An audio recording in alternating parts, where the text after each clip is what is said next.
श्री परमात्मने नमः। गीता 13वां अध्याय हिंदी। उसके उपरांत श्री कृष्ण भगवान फिर बोले, हे अर्जुन, ये शरीर क्षेत्र है ऐसा कहा जाता है और जिसको जो जानता है उसको क्षेत्रज्ञ ऐसा उनके तत्व को जानने वाले ज्ञानी जन कहते हैं। और हे अर्जुन, तू सब क्षेत्रों में क्षेत्रज्ञ अर्थात जीवात्मा को भी मेरे को ही जान। और क्षेत्रज्ञ का अर्थात विकास रहित प्रकृति का और पुरुषों का जो तत्व से जानना है वह ज्ञान है, ऐसा मेरा मत है। इसलिए वह क्षेत्र जो है और जैसा है तथा जिन विकारों वाला है और जिस कारण से जो हुआ है तथा वह क्षेत्रज्ञ भी जो है और जिस प्रभाव वाला है वह सब संक्षेप में मेरे से सुन। यह क्षेत्र और क्षेत्रज्ञ का तत्व ऋषियों द्वारा बहुत प्रकार से कहा गया है अर्थात समझाया गया है और नाना प्रकार के वेद मंत्रों से विभाग पूर्वक कहा गया है तथा अच्छी प्रकार निश्चय किए हुए युक्त युक्त ब्रह्म सूत्र के पदों द्वारा भी वैसे ही कहा गया है। हे अर्जुन, वही मैं तेरे लिए कहता हूं कि 5 महाभूत अर्थात आकाश, वायु, अग्नि, जल और पृथ्वी का सूक्ष्म भाव अहंकार, बुद्धि और मूल प्रकृति अर्थात त्रिगुणमयी माया भी तथा 10 इंद्रियां अर्थात श्रोत्र, त्वचा, नेत्र, रसना और घ्राण एवं वाक, हस्त, पाद, उपस्थ और गुदा, एक मन और 5 इंद्रियों के विषय अर्थात स्पर्श, शब्द, रूप, रस और गंध तथा इच्छा, द्वेष, सुख, दुख और स्थूल देह का पिंड एवं चेतनता और धृति, इस प्रकार यह क्षेत्र विकारों के सहित संक्षेप से कहा गया।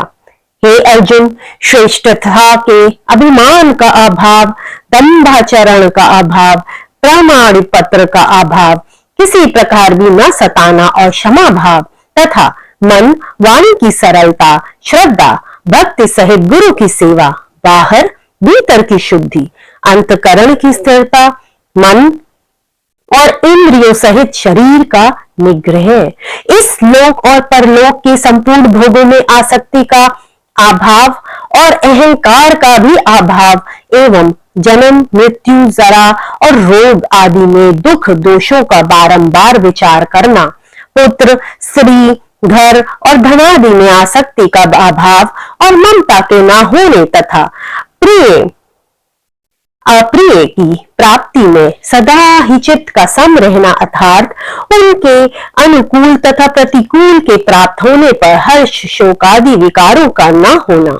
मुझ परमेश्वर में एक ही भाव से स्थिति रूप ध्यान योग के द्वारा अव्यभिचारिणी भक्ति तथा एकांत और शुद्ध देश में रहने का स्वभाव और विषयासक्त मनुष्य के समुदाय में प्रेम का न होना तथा अध्यात्म ज्ञान में नित्य स्थित और तत्व ज्ञान के अर्थ रूप परमात्मा को सर्वत्र देखना, यह सब तो ज्ञान है और जो इसके विपरीत है वह अज्ञान है, ऐसा कहा गया है। हे अर्जुन, जो जानने के योग्य है तथा जिनको जानकर मनुष्य परमानंद को प्राप्त होता है उसको अच्छी प्रकार कहूंगा। वह आदि रहित परम ब्रह्म अकथनीय होने से न सत कहा जाता है और न असत ही कहा जाता है, परंतु वह सब ओर से हाथ पैर वाला एवं सब ओर से नेत्र, सिर और मुख वाला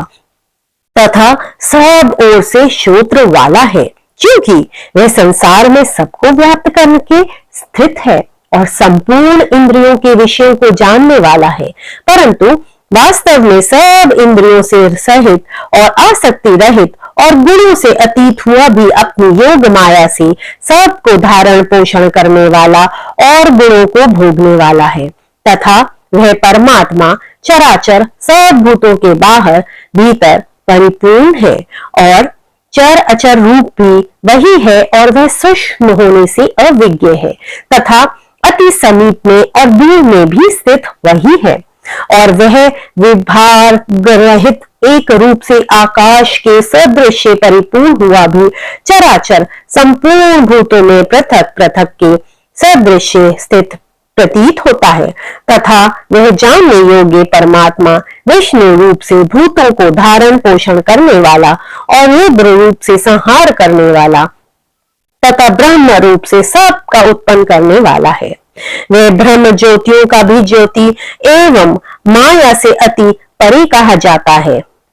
तथा वह परमात्मा बोध स्वरूप और जानने के योग्य एवं तत्व ज्ञान से प्राप्त होने वाला है और सबके हृदय में स्थित है। हे अर्जुन, इस प्रकार क्षेत्र तथा ज्ञान और जानने योग्य परमात्मा का स्वरूप संक्षेप से कहा गया। इसको तत्व से जानकर मेरा भक्त मेरे स्वरूप को प्राप्त होता है। हे अर्जुन, प्रकृति अर्थात त्रिगुणमयी मेरी माया और जीवात्मा अर्थात क्षेत्र, इन दोनों को ही तू अनादि जान और राग द्वेष आदि विकारों तथा त्रिगुणात्मक संपूर्ण पदार्थों को भी प्रकृति से ही उत्पन्न हुए जान,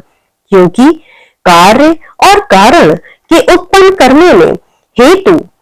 प्रकृति कही जाती है और जीवात्मा सुख दुखों के भोगात्मपन्ने अर्थात भोगने में हेतु कहा जाता है। परंतु प्रकृति में स्थित हुआ ही पुरुष प्रकृति से उत्पन्न हुए त्रिगुणात्मक तथा पदार्थों को भोगता है और इन गुणों का संग ही इस जीवात्मा के अच्छी बुरी योनियों में जन्म लेने का कारण है। वास्तव में तो ये पुरुष इस देह में स्थित हुआ भी पर अर्थात त्रिगुणमयी माया से सर्वदा अतीत ही है। केवल साक्षी होने से, उपद्रष्टा और यथार्थ सम्मति देने वाले होने से, अनुमंता एवं सबको धारण करने वाले होने से, भर्ता जीव रूप से भोक्ता तथा ब्रह्मादि को भी स्वामी होने के, महेश्वर और शुद्ध सच्चिदानंद होने से परमात्मा ऐसा कहा गया है। इस प्रकार पुरुष को और गुणों के सहित प्रकृति को जो मनुष्य तत्व से जानता है वह सब प्रकार से बरतता हुआ भी फिर नहीं जन्मता है अर्थात पुनर्जन्म को नहीं प्राप्त होता है। हे अर्जुन, उस परम पुरुष परमात्मा को कितने ही मनुष्य तो शुद्ध हुई सूक्ष्म बुद्धि से ध्यान के का द्वारा हृदय में देखते हैं तथा अन्य कितने ही ज्ञान योग के द्वारा देखते हैं और अपर कितने ही निष्काम कर्म योग के द्वारा देखते हैं, परंतु इनसे दूसरे अर्थात जो मंद बुद्धि वाले पुरुष हैं वे स्वयं इस प्रकार न जानते हुए दूसरों से अर्थात तत्व के जानने वाले पुरुषों से सुनकर ही उपासना करते हैं अर्थात उन पुरुषों के कहने के अनुसार ही श्रद्धा सहित तत्पर हुए साधन करते हैं और वे सुनने के प्राणायाम हुए पुरुष भी नित्य रूप संसार सागर को निस्संदेह तर जाते हैं। हे अर्जुन, या बिना मंत्र जो कुछ भी स्थावर जन्म वस्तु उत्पन्न होती है उस संपूर्ण को तू क्षेत्र और क्षेत्र के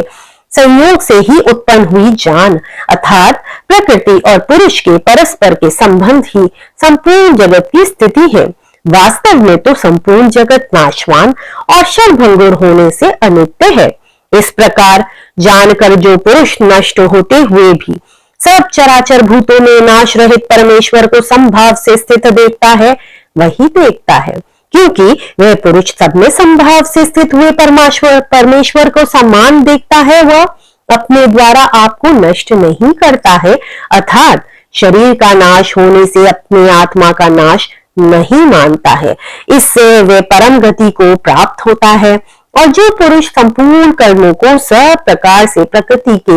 ही किए हुए देखता है अर्थात इस बात को तत्व से समझ लेता है कि प्रकृति से उत्पन्न हुए संपूर्ण गुण ही गुणों में बरतते हैं तथा आत्मा को अकर्ता देखता है वही देखता है और वह पुरुष जिस काल में भूतों के नारे नारे भाव को एक परमात्मा के संकल्प के आधार से देखता है तथा उस परमात्मा के संकल्प से ही संपूर्ण भूतों का विस्तार देखता है उस काल में सच्चिदानंद ब्रह्म को प्राप्त होता है। हे अर्जुन, अनादि होने से और गुणातीत होने से वे अविनाशी परमात्मा शरीर में स्थित हुआ भी वास्तव में ना करता है और न लिपायमान होता है। जिस प्रकार सर्वत्र व्याप्त हुआ भी आकाश सूक्ष्म होने के कारण लिपायमान नहीं होता है वैसे ही सर्वत्र देह में स्थित हुआ भी आत्मा गुणातीत होने के कारण देह के गुणों से लिपायमान नहीं होता है। हे अर्जुन,